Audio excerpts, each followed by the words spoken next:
Sant Nirankari mission एक आध्यात्मिकता का मिशन है। संत निरंकारी मिशन में ब्रह्म ज्ञान के द्वारा जीवन मुक्ति का मार्ग बताया जाता है। जीवन मुक्ति का आधार है समय के शत्रु से अंग संग प्रभु को जानकर भक्ति करना, सेवा, सत्संग और सिमरन से इसकी ऊंचाई को प्राप्त करना। संत निरंकारी मिशन में किसी का कोई धर्म नहीं परिवर्तन किया जाता। कोई मंदिर जाता है, गुरुद्वारा साहब जाते हैं, मस्जिद जाते हैं, चर्च जाते हैं, या जहां जहां जिसकी आस्था है, मुबारक है, प्रभु के प्रति आस्था है, प्रभु की प्रेजेंस में विश्वास है। संत निरंकारी मिशन में सभी गुरु पीर पैगंबरों का सत्कार करने की बात सतगुरु समझाते हैं। जितने गुरु पीर पैगंबर इस दुनिया में अवतरित हुए, सबने एक ही बात समझाई, ईश्वर एक है। नाम चाहे अलग अलग है, कोई इसको अल्लाह कहता है, कोई अकाल पुरख कहता है, कोई गॉड कहता है, कोई भगवान कहता है, या अन्य किसी भी नाम से इसको मानते हैं, परंतु वाहिद एक ताकत, एक शक्ति जो सारे संसार को चलाती है, उसे रब कहते हैं, भगवान कहते हैं, ईश्वर कहते हैं, अल्लाह कहते हैं, अकाल पुरख कहते हैं, गॉड कहते हैं। भगवान सर्वव्यापी है, कण कण में है, पत्ते पत्ते में है। मैं हर रोज पढ़ता हूं श्री रामचरितमानस की वो चौपाई, बिनु पग चले सुने बिनु काना, कर बिन कर्म करे विधि नाना, आनंद रहित सकल रस भोगी, बिनु बाणी बक्ता बड़ जोगी, तन बिनु परस नयन बिनु देखा, घई ध्यान बिनु वास अशेषा, असी सब भांति अलौकिक करनी, महिमा चासु चाय नहीं वर्णी। प्रभु की निशानियां तो बताई गोस्वामी तुलसीदास जी ने। बिना पांव से चलते हैं, बिना आंखों से देखते हैं, बिना हाथों से सारे काम करते हैं, बिना कानों से सुनते हैं, बिना नाक के वासना लेते हैं। प्रभु की निशानियां। भगवान श्री कृष्ण जी महाराज श्रीमद् भागवत गीता का दूसरा अध्याय 23वां श्लोक विराट स्वरूप की जानकारी दे रहे हैं। आत्मा के निज स्वरूप भगवान की जानकारी। नैनम छिंदन्ति शस्त्राणि, नैनम दहित पावक, न चैनम क्लेदयन्तापो, न शोषयति मारुता। भगवान की निशानियां बता रहे हैं विराट स्वरूप की भगवान श्री कृष्ण जी महाराज। जिसको शस्त्र काट नहीं सकता, जिसको अग्नि जला नहीं सकती, जिसको पानी भिगो नहीं सकता, जिसको हवा उड़ा नहीं सकती, सदैव काल रहने वाले एक सत्ता जो हर समय हमारे साथ है। निरंकारी सतगुरु भी यही बात समझाते हैं। मैं हर रोज पढ़ता हूं एक ओंकार सतनाम कर्ता पुरख निर्भव निर्वैर अकाल मूरत अजूनी सैभंग। ये निशानियां ही तो है अकाल पुरख की। गुरु प्रसाद जप आद सच जुगाद सच है भी सच नानक होसी भी सच। हर रोज पढ़ता हूं। इस अकाल पुरख की सत्संगत कितनी उस्तत की गई। पाक कुरान जिसका दूसरा चैप्टर है सूरत अल बकर, जिसकी 115 नंबर आयत में आता है, पूर्व और पश्चिम अल्लाह के ही हैं, जिस और रुख करो उस और अल्लाह का रुख है, निस्संदेह अल्लाह व्यापक और सब कुछ जानने वाला है। कितना सुंदर संदेश साहिब श्री मोहम्मद साहिब जी का, लॉर्ड जीसस क्राइस्ट जी का सुंदर संदेश। God is a spirit and they that worship him must worship him in spirit and truth. Lord Jesus Christ ji समझा रहे हैं God is a spirit. God निराकार स्वरूप है और जो लॉर्ड जीसस क्राइस्ट जी को मानते हैं वो मेरे इस निराकार स्वरूप की भक्ति करें। भाव कहने का केवल मात्र यही है, प्रभु एक है, प्रभु सर्वव्यापी है, प्रभु कण कण में है, प्रभु का कोई रंग रूप आकार नहीं है और इसकी पहचान समय के सतगुरु की कृपा से हो सकती है। इतिहास गवाह है कि जब साहिब श्री गुरु नानक देव जी महाराज को इस सत्य की लपता अपने सतगुरु से हुई तो उन्होंने अपने जीवन काल में 4 उदासियां की, जिसको आज की भाषा में कल्याण यात्रा कहा जाता है। सुल्तानपुर लोधी के रहने वाले जो उनकी पहली उदासी साहिब श्री गुरु नानक देव जी महाराज की रही, कुसूर, लाहौर, अहमदाबाद, सियालकोट, छांगा मांगा, चूनिया, कंखल, हरिद्वार, अयोध्या, लखनऊ, बनारस, कानपुर, पटना, गया, गोदावरी, असम, अजमेरीगंज, करीमगंज, सिलहट से आगे की प्रचार यात्रा शुरू हुई।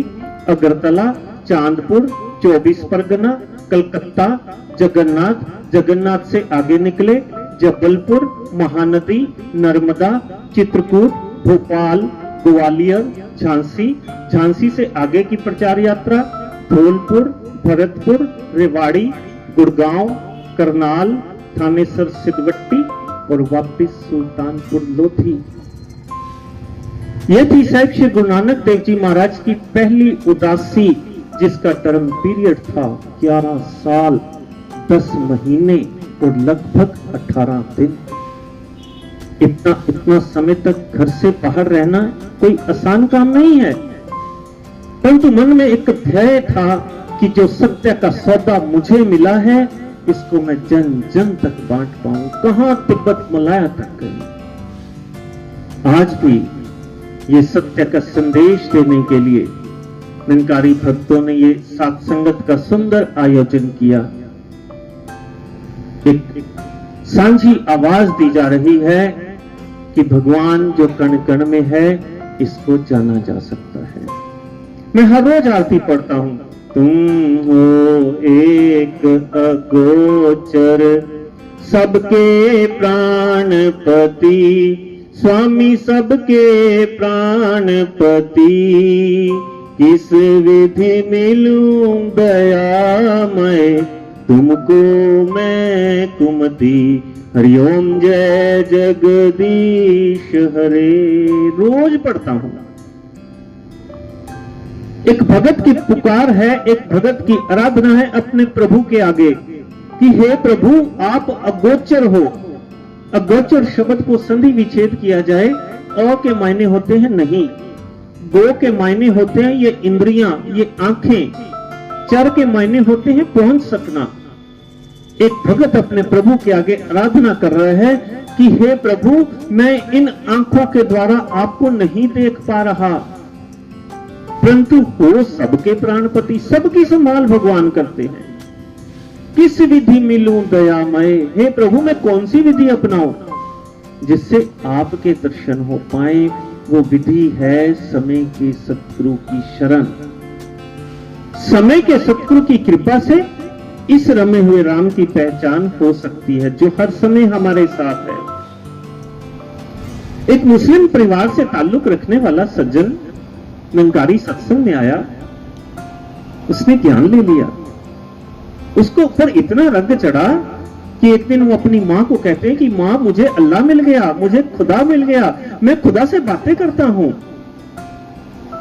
वो बच्चे की मां महापुरुषों के पास आई और आकर कहती है कि मेरा बच्चा कहता है कि मुझे खुदा मिल गया, क्या ये सत्य है?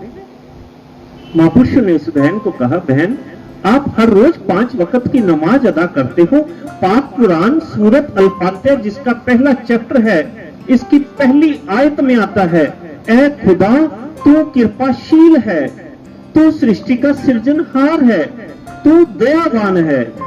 फिर चौथी आयत में आता है कि ऐ खुदा हमें उनसे मिलाना जो तेरे पथ पर अग्रसर हैं, हमें उनसे बचाकर रखना जो पथभ्रष्ट हैं।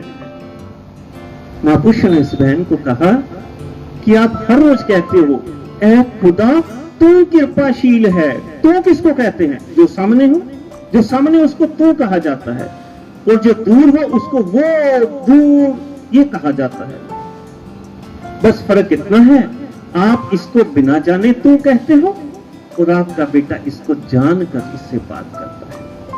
मैं हर रोज अरदास पढ़ता हूं, तू ठाकुर तुम पे अरदास, जियो पिंड सब तेरी राज, तुम मात पिता हम बारक तेरे, तुमरी कृपा में सुख गनेरे, कोई न जाने तुमरा अंत, ऊंचे ते ऊंचा भगवंत, सगल समग्री तुमरे सूत्र तारी, तुमते होए सो आज्ञाकारी, तुमरी गतमित तुम ही जानी, नानक दास सदा कुर्बानी। रोज अरदास पढ़ता हूं, तू ठाकुर, तू तेरा तुहाडा ये सामने खड़ा है हर समय हमारे साथ।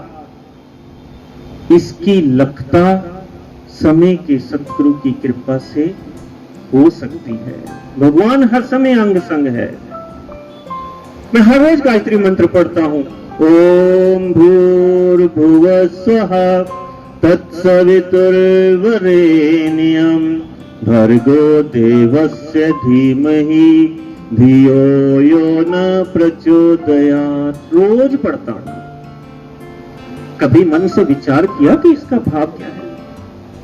तूने हमें उत्पन्न किया, पालन कर रहा है तू, तुझसे ही पाते प्राण हम, दुखियों के कष्ट हरता है तू, तेरा महान तेज है, छाया हुआ सभी स्थान, सृष्टि की वस्तु वस्तु में हो रहा है विद्यमान, तेरा ही धरते ध्यान हम, मांगते तेरी दया, ईश्वर हमारी बुद्धि को श्रेष्ठ मार्ग पर चला। ये भाव है गायत्री मंत्र का कि हे प्रभु आप सर्वत्र समाये हुए हैं, सबकी संभाल आप करते हो और हमारी बुद्धि को श्रेष्ठ मार्ग भाव भक्ति के मार्ग पर चलाए रखना। जितना जितना मन में जिज्ञासा है प्रभु के दर्शनों की, आज ये माइक से आवाज दी जा रही है। भगवान जो कण कण में है, पत्ते पत्ते में है, डाली डाली में है, इसको जाना जा सकता है। आज निरंकारी साथ संगत से ये आवाज दी जा रही है। समय के सतगुरु माता सुदीक्षा जी महाराज इस सत्य की लखता करवाते हैं। यहाँ कोई कालना नहीं बताई जाएगी। पहले मन को साफ करके आओ, पहले इतने जप तप व्रत नेम सुच संयम पाठ पूजा करके आओ। नहीं, एक सिटिंग में इसको जाना जा सकता है। लॉर्ड जीसस क्राइस्ट का सुंदर संदेश, ask and it shall be given you, seek and you shall find, knock and it shall be opened unto you। कितना सुंदर संदेश लॉर्ड जीसस क्राइस्ट जी का। आप पूछो तो सही, आस्क, पूछो तो सही, and it shall be given you, आपको उसी समय दे दिया जाएगा। सीक, आप खोजो तो सही, मन में जिज्ञासा तो हो, जिज्ञासा तो हो प्रभु को जानने की, and you shall find, आपको मिल जाएगा। आज माइक से आवाज दी जा रही है, जिसको चाहना है, जहां जहां तक आवाज जा रही है, सत्संग की समाप्ति के बाद आप महापुरुषों से मिल सकते हैं। इसकी पहचान, इसकी लखता समय के सतगुरु की कृपा से हो सकती है। और इसकी पहचान के बाद सतगुरु की शिक्षाएं हैं। भक्ति घर से शुरू होती है, भक्ति परिवार से शुरू होती है। सतगुरु की शिक्षा है कि हमने बड़े बुजुर्गों का घर में सत्कार करना है। काम पर जाना है, सुबह दफ्तर जाना है, दुकान पर जाना है, सबसे पहले मां के पास जाना है, सबसे पहले पिता के पास जाना है। मां, मैं काम पे जा रहा हूं, पापा मैं ऑफिस जा रहा हूं, मेरे लिए अरदास करना मेरा काम अच्छा चले, मेरे लिए अरदास करना कि मैं ऑफिस में अच्छा काम कर पाऊं। सारा दिन माता पिता अपने बच्चे के लिए अरदास करते हैं, हे दातार हमारे बच्चे का काम अच्छा चले, हमारे बच्चे के अंग संग सहाय रहना। सारा दिन माता पिता अपने बच्चे के लिए अरदास करते हैं। शाम को दुकान से घर आया, दफ्तर से घर आया, पहले मां के पास जाएं, पहले पिता के पास जाएं। और मां ठीक है, खाना समय पर खा लिया था, मां कोई दवाई लेती है, दवा टाइम पे ले ली थी। पापा आप ठीक हो, लो आपके चरण दबा देता हूं। आगे से माता पिता क्या कहेंगे? नहीं बेटा नहीं, तू थक कर आया, बच्चे हम ठीक है, बिल्कुल ठीक है बेटा, तू अपना खाना खा, तू अपनी चाय पी, जो तेरा रूटीन है बेटा तू वो कर, सिर्फ इतना सा काम। और माता पिता कितने खुश हो जाते हैं, पूरे मोहल्ले में जाकर कहेंगे हमारे बेटे जैसा तो बेटा हो ही नहीं सकता, हमारी कितनी सेवा करता है। सतगुरु की शिक्षा भक्ति घर से शुरू होती है, बड़े बुजुर्गों के सत्कार से शुरू होती है। मां दा प्यार समुद्रों गहरा, अंत किसे ना पाया, मां दे पैरां थल्ले जन्नत, स्वर्ग होता है मां के कदमों में। मां दे पैरां थल्ले जन्नत, पाक नबी समझाया। यदि मां के कदमों में जन्नत है तो पिता जन्नत की चाबी होता है। पिता अपनी उम्र के बेहतरीन साल, जो 30-35 साल उसकी उम्र के होते हैं, अपने बच्चों के लिए एक एक पैसा जमा कर देते हैं, या उनके कारोबार में लगा देते हैं, या उनको स्टैंड करने में अपनी एक एक पूंजी को साथ लगा देते हैं। जहां मां के प्यार की बात है, वहां पिता की कुर्बानियां भी कोई कम नहीं होती। निरंकारी सतगुरु की शिक्षा है, भक्ति घर से शुरू होती है, परिवार से शुरू होती है। जितने बच्चे बैठे हैं, दास हर वक्त प्रार्थना करेगा, आपने अपने मम्मी पापा की, अपने बुजुर्गों की बहुत सेवा करनी है। ये जो आशीर्वाद देते हैं ना, वो आशीर्वाद प्रभु भी कबूल करते हैं। प्रभु से किसी ने पूछा कि हे प्रभु, हम आपकी तो पूजा करते हैं, इसके साथ साथ और किसकी पूजा की जरूरत होती है? प्रभु ने कहा, मां की पूजा। जहां मेरी पूजा करते हो ना, वहां घर में मां की भी पूजा किया। फिर पूछा और किसकी पूजा की जरूरत है? प्रभु ने कहा, पिता की पूजा। माता पिता के घर में पूजा किया, माता पिता की रिस्पेक्ट किया। जो बच्चे अपने माता पिता के आगे आंख झुका कर बात करते हैं, बड़े अदब से, बड़े सत्कार से, ये दातार उनको दुनिया की सारी खुशियां देते हैं। हर बच्चे का फर्ज है, बच्चों के लिए पहली सेवा माता पिता की सेवा है, उसके बाद जो समय मिले वो गुरु दरबार की सेवा है। ये निरंकारी सतगुरु की शिक्षा है। निरंकारी सतगुरु की शिक्षा है कि हमने घरों परिवारों में सुंदर भक्ति वाला माहौल बना के रखना है। ऐसे ही महात्मा बैठे थे, महापुरुषों ने कहा कि आज हर एक महापुरुष अपने जीवन की दो खूबियां बताएंगे, दो क्वालिटीज बताएंगे। कोई कहता है कि मैं बहुत अच्छा हारमोनियम बजा लेता हूं, कोई कहता है मैं तबला बजा लेता हूं, कोई कहता है मैं बहुत अच्छा भजन कर लेता हूं। अपनी अपनी बात जो जीवन में अच्छाइयां हैं बता रहे हैं। एक बहन की बारी आई, उस बहन से पूछा तो वो बहन कहती है कि जो सबसे पहली क्वालिटी मुझे अपने जीवन में नजर आती है वो ये है कि जब भी मुझसे कोई गलती होती है तो मैं अपने पति से माफी मांग लेती हूँ, महाराज मुझे माफ कर दो, मुझसे गलती हो गई है। सबने बहुत कहा कि बहुत अच्छी बात है, गलती हुई, माफी मांग ली, अच्छी बात है। वो बहन कहती है कि जो दूसरी क्वालिटी मुझे अपने जीवन में नजर आती है वो ये है कि जब कभी मेरे पति से भी कोई गलती होती है, मेरे पति को गुस्सा चढ़ा हुआ, बोल रहे हैं, हो जाता है, स्वभाव होती है। जब कभी मेरे पति की भी गलती होती है तो उसकी माफी भी मैं ही मांग लेती हूँ, महाराज मुझसे गलती होगी, मुझे माफ कर दो, क्षमा। एक महात्मा कहते ये क्या बात बनी, पति गलती की है, माफी आप मांग रहे हो, ये तो कोई बात जची नहीं। आगे से वो बहन कहती है कि ऐसा करने से हमारे घर में कभी कलेश नहीं होता। मेरे पति का जब गुस्सा ठंडा होता है, घंटे बाद, आधे घंटे बाद मेरे पास आते हैं, मुझे आकर सॉरी बोल देते हैं, कहते हैं कि गलती मेरी ही थी, बस मुझे गुस्सा चढ़ गया था। हमारे घर में आज तक कभी कलेश नहीं हुआ। एक बोले ना तो दूसरे को चुप करके सुन लेना चाहिए, बहुत बहुत सुकून मिलेगा। उस समय चुप रहना कोई आसान काम नहीं है, कोई आसान काम नहीं है ये। यदि उस समय आसान काम नहीं लगता ना तो उठ के कहीं और चले जाया करें, 5 मिनट बाहर घूम आया करें, घर में कलेश नहीं होगा। निरंकारी सतगुरु की शिक्षा है कि पति पत्नी ने घरों परिवारों में बड़े सुंदर रूप में रहना है, बड़े सुंदर रूप में। एक बच्चे की शादी हुई, बहू घर में आई। बहू का स्वभाव बहुत तेज। अभी शादी को 2 महीने ही हुए थे, सास के आगे भी बोल पड़ी, ससुर के आगे भी बोल पड़ी, पति को भी जवाब देना शुरू कर दिया। एक दिन परिवार वाले सब बैठते हैं मिलकर, क्या किया जाए, बहू का स्वभाव तो बड़ा तेज है। एक कहता है कि इनके पेरेंट्स को बुलाते हैं, उनसे बात करते हैं। दूसरे कहते हैं नहीं, इनको मायके छोड़ाते हैं, थोड़े दिन अकल टिकाने आ जाएगी।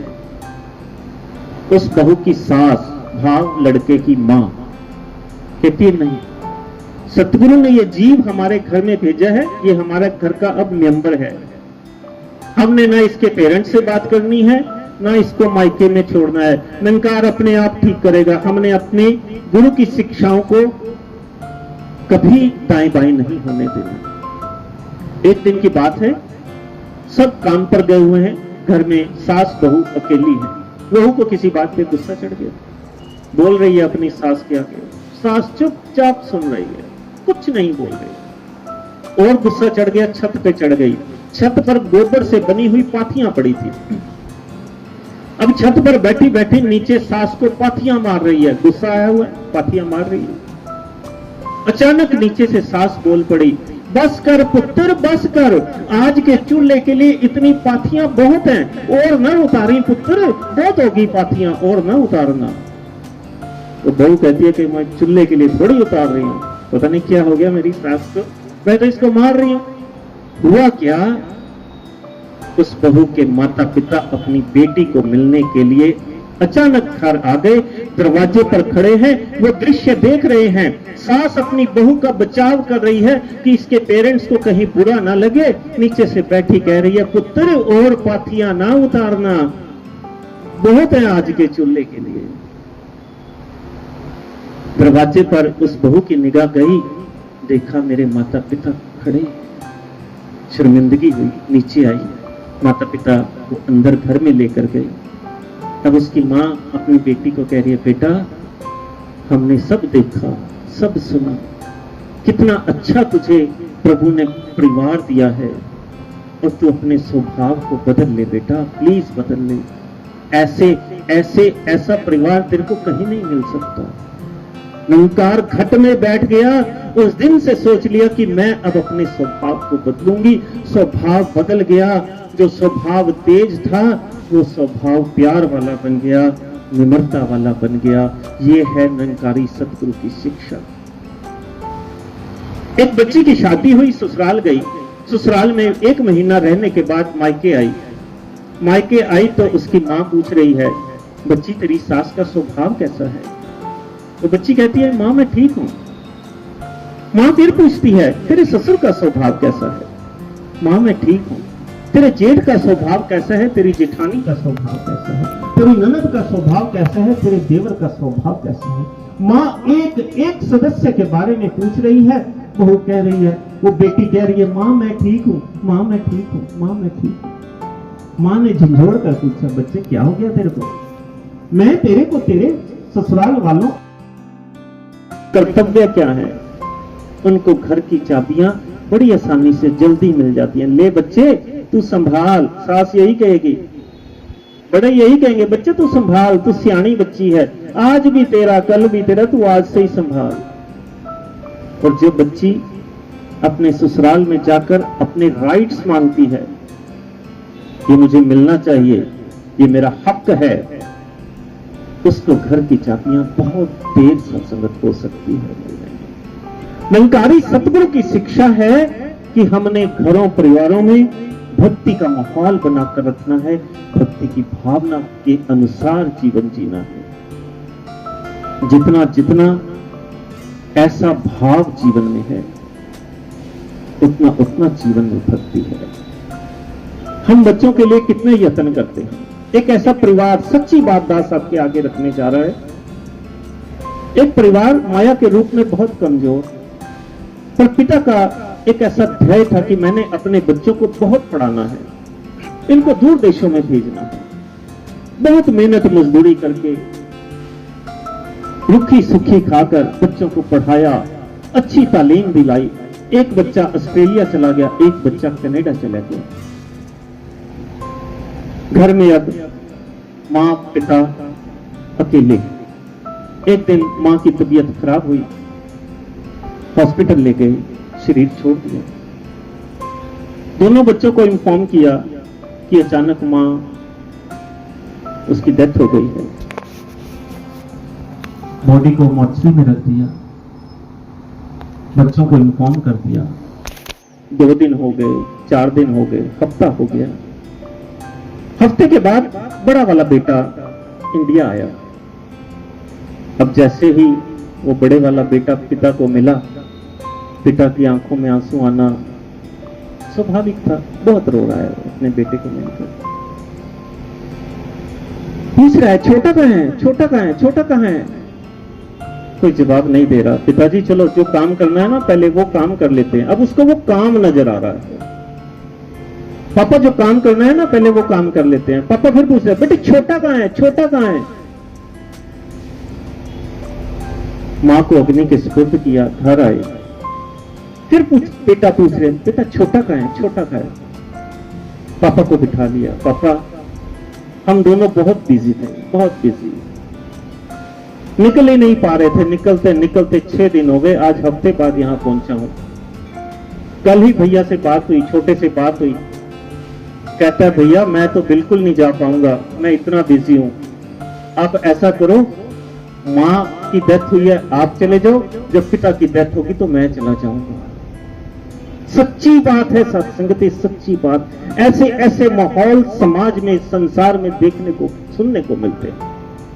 जिस पिता ने परवाह नहीं की, अपनी एक एक पाई बच्चों के लिए खर्च कर दी, उन बच्चों के जहन में कैसे कैसे भाव आ जाते हैं। और निरंकारी सतगुरु की शिक्षा है कि हमने बच्चों को सत्संगत के साथ जोड़ना है।